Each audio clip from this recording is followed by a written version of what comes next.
Hello, this is Keith, and I'm from Jesus Lord Fellowship. And today, this is the Timely Truths.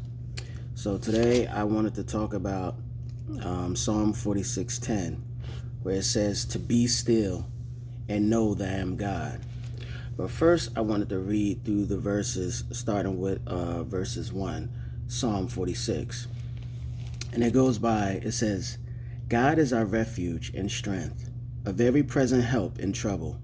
Therefore, we will not fear, even though the earth be removed, and though the mountains be carried into the midst of the sea, though its waters roar and be troubled, though the mountains shake with its swelling. Selah.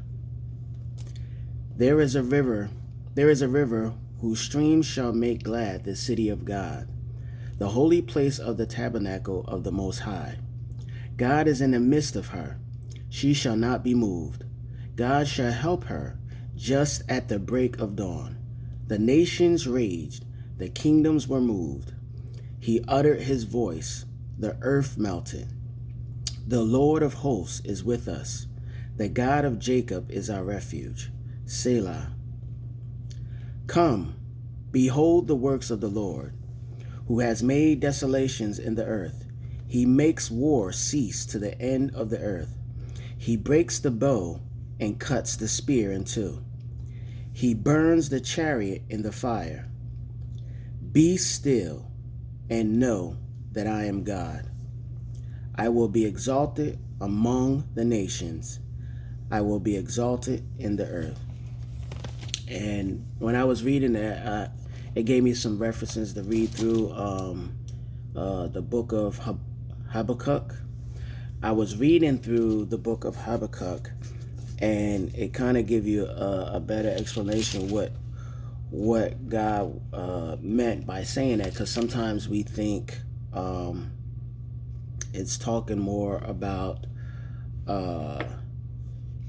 something that will probably and think it's more about us, but it's really about what God was doing during that time of there was an impending judgment that was coming on the land.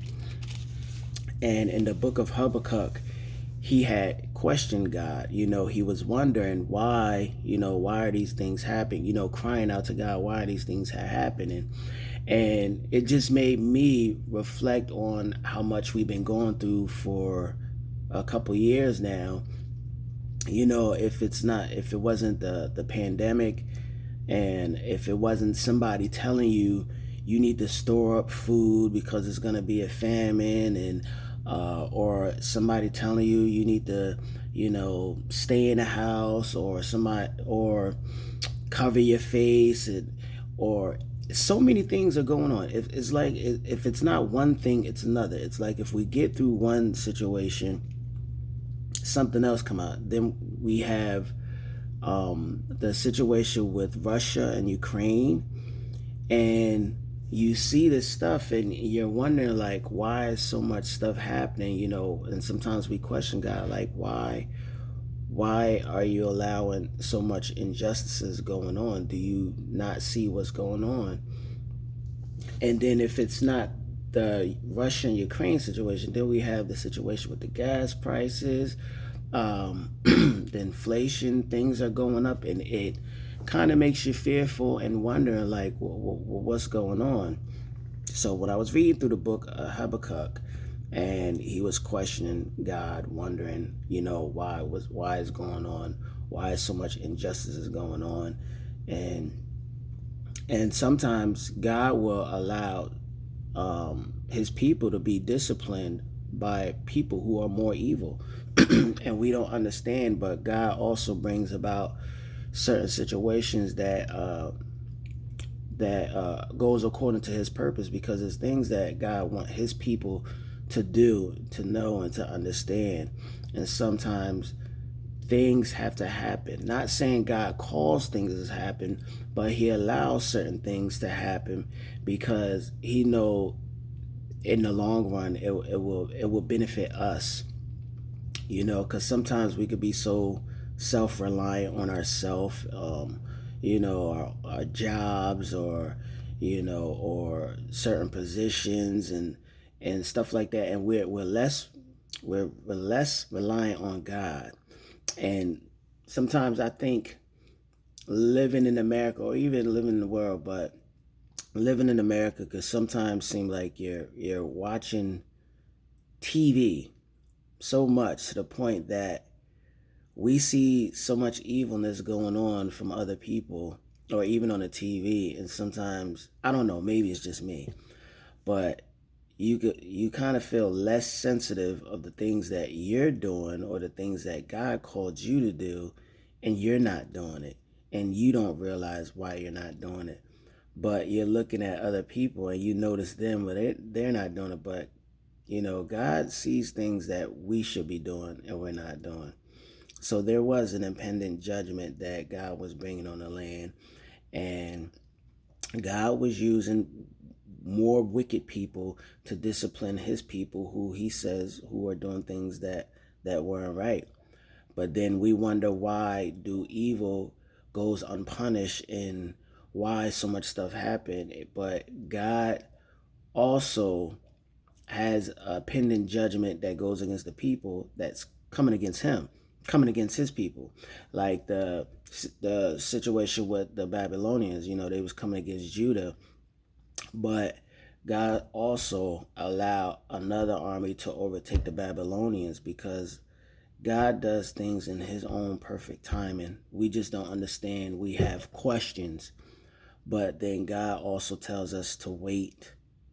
And when we wait, God will give us he will open up our perspective to understand why these things are happening,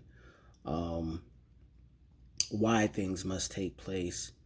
And when we understand, we learn to live in faith.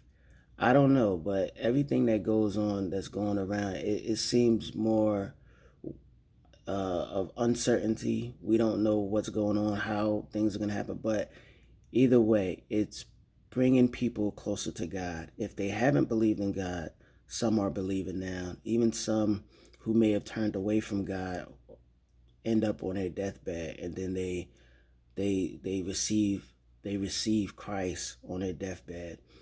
But I know that in the times that we live in, it keeps us praying.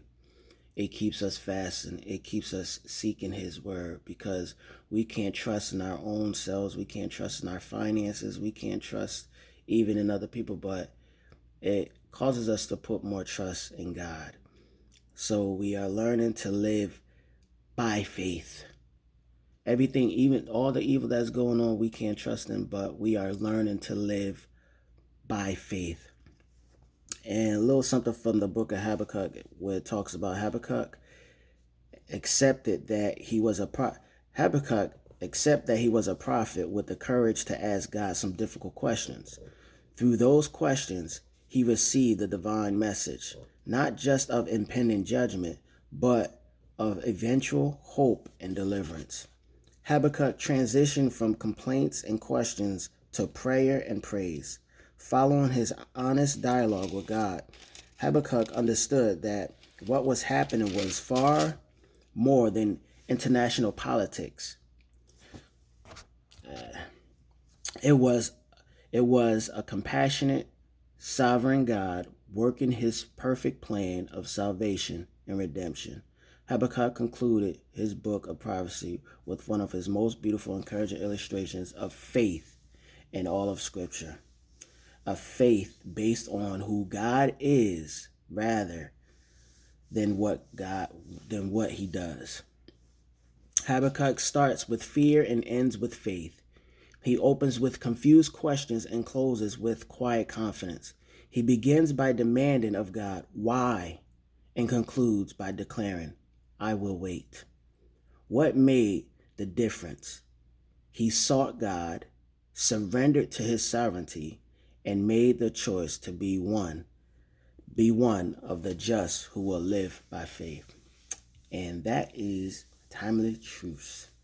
Be still and know that I am God. Have a good day.